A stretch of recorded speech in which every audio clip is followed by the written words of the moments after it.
Hey, deserving listeners, this is my next video in my mini series in which I explore trauma dumping and reviewing the footage of Madison and Alex and Mason. And I'll tell you, I am seeing things I did not see the first time. And it is interesting and alarming to me because you just think, what else am I missing when I'm watching things the first time? But let's get back to it. You are the person that I'm thinking about. I feel like that very elusive. It's, okay, let me be more clear then. I am committed to you. Okay, so this changes things.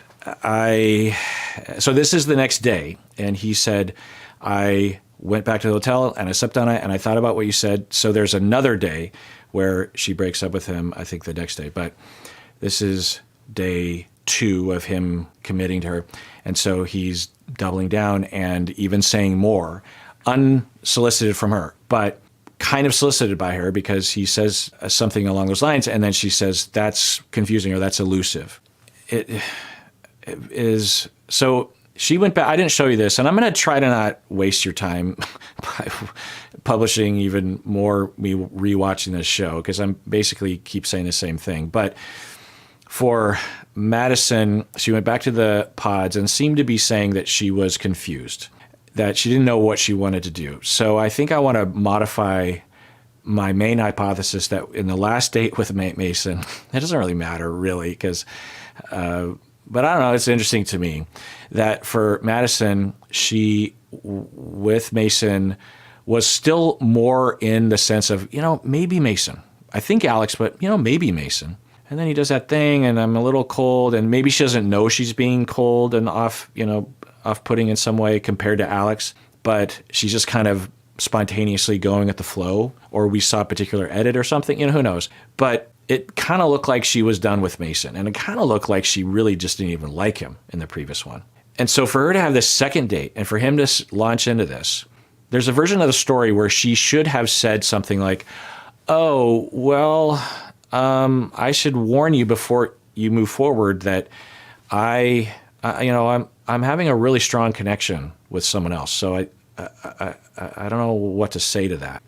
Now, one could say that that's not your responsibility necessarily, depending on what day it is in the week. But this does look like some lack of responsiveness of her, especially for her to elicit it. It's like, well, that's elusive. Now, maybe she could argue, I was trying to gain intel for Meg. It doesn't look like that. And when she goes back to the pods, she's not going to Meg and saying, hey, we got to talk. She doesn't do that. I think this is more from a self-interested place, which is fine. She doesn't have to look out for other people, but and everyone in the pods should be somewhat self-interested, right? They should be paying attention to their needs or what they want. So I think this is more in that category. And I wonder what she is thinking. Is she thinking, well, maybe Mason is my number 2, or maybe Mason is still in the running. Maybe he's possibly number 1. And I just want to feel more confident before I'm more vulnerable. But I do like him. But I'm looking. But you would think after the previous date that would have reassured her because he was very much saying she was number 1 and that Meg was not even around. Now she could have said, well, he might be obscuring or bullshitting. Anyway, yeah, I won't bore you with rewatching this whole scene, but I just wanted to watch that little bit. Maybe I'll watch this whole date and summarize at the end. I didn't expect you to come to any conclusion, but I appreciate you affirming me in that way. It means a lot to me. And yeah, I do like hearing that. Okay. Now, maybe she was still in a place where she did like hearing that. And she is still in that process of trying to narrow it down. And she very much likes Mason and she very much likes Alex. And until she heard more along these lines from Mason, she just didn't know what to do with him. But it lacks some tact, or at least in the edit, some concern about Mason if he's definitely a number two. But, you know, if she's totally on the fence, but do you put the screws to someone like that?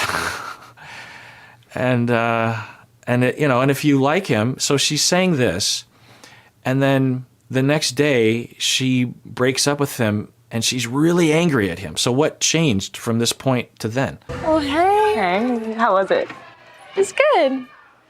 You're number one or number two? Number two. Okay. But he told me that he was like, our conversation last night just made me realize like I don't want to lose you and I'm committed to you. Oh, shit. And I was like, oh no. Did you tell him? Well, no, because I don't know how I feel yet. Okay, looked at in a certain way. Originally, when I watched it, this at the very least seemed irresponsible of her, if not purposely irresponsible. I don't know. Rewatching it, it's more unclear to me. So I'll just say that.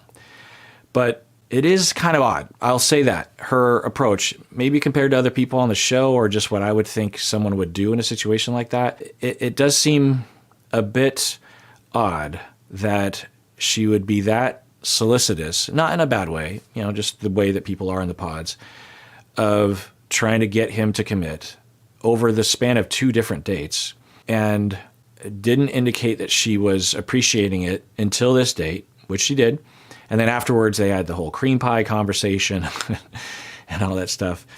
And then the date went well. So according to her, she's still on the fence. And then that's okay. And he didn't have to commit. And it sounds like he wanted to commit.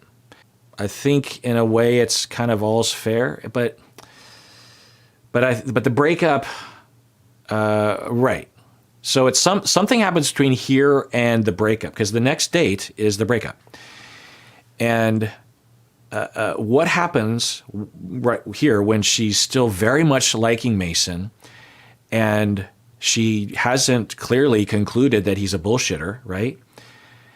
So what happens that would make it that he would deserve to be not only dumped, but while dumping him, you're like berating him and criticizing him, and then celebrating that you hurt someone's feelings.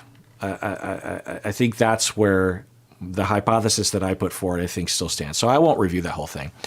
But I think my hypothesis still stands that, one, there was a possibility that once she decided that she wanted to be with Alex, she just started to look at some of the downsides of Mason, and she's like, yeah, I don't really like the way he was treating, you know, you could see someone in her position thinking that he was treating Meg poorly. And the way that Mason is describing things, you could conclude that. I want to give Mason the benefit of the doubt and say that he was just not talking explicitly about his feelings about Meg in front of Madison because he didn't want to lose Madison, and also he just felt like it might be impolite to do so because it's a weird situation.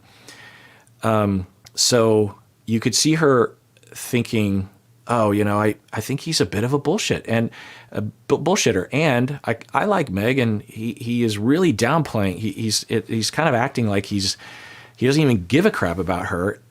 Meanwhile, she seems like she's a reasonable person, and she's concluding that Mason has her as his number one, which something's going wrong there. Or at least he's not being explicit enough. And so I don't like this guy. Yeah, I don't want to be with him.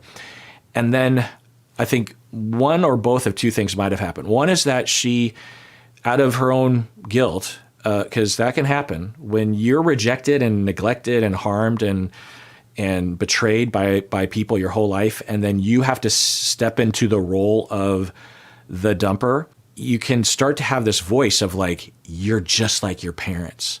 Look at you. The tradition lives on. You're a jerk face just like them. Look at you. And you would want to fight against that. So you say, no, he's the jerk face. He's the jerk face. You know, there's a reason why I'm breaking up. Okay.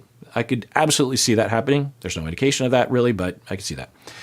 Another possibility is that in her past, she was betrayed and she was lied to. She was bullshitted to. And once she decided she wanted to break up with him, she no longer had the motivation to see him in a positive light. And that's when those past traumas came up, and that's when it all started coming out, which can happen. And she was displacing onto him the people who had betrayed her in the past because there was enough there to displace onto that he was bullshitting her, that he was lying. Especially when he, while being dumped, says, yeah, I kind of wanted to rescind that. It's just another reason to believe that he's bullshitting and he's not telling the truth. I think it's quite possible he was telling the truth, but it's a reason to further go down that road. And then she lays into him because she has a lot of hurt and anger and hostility towards the people that treated her in a very horrific way regarding abandonment and rejection and betrayal. And so it all comes out, and it comes out at him.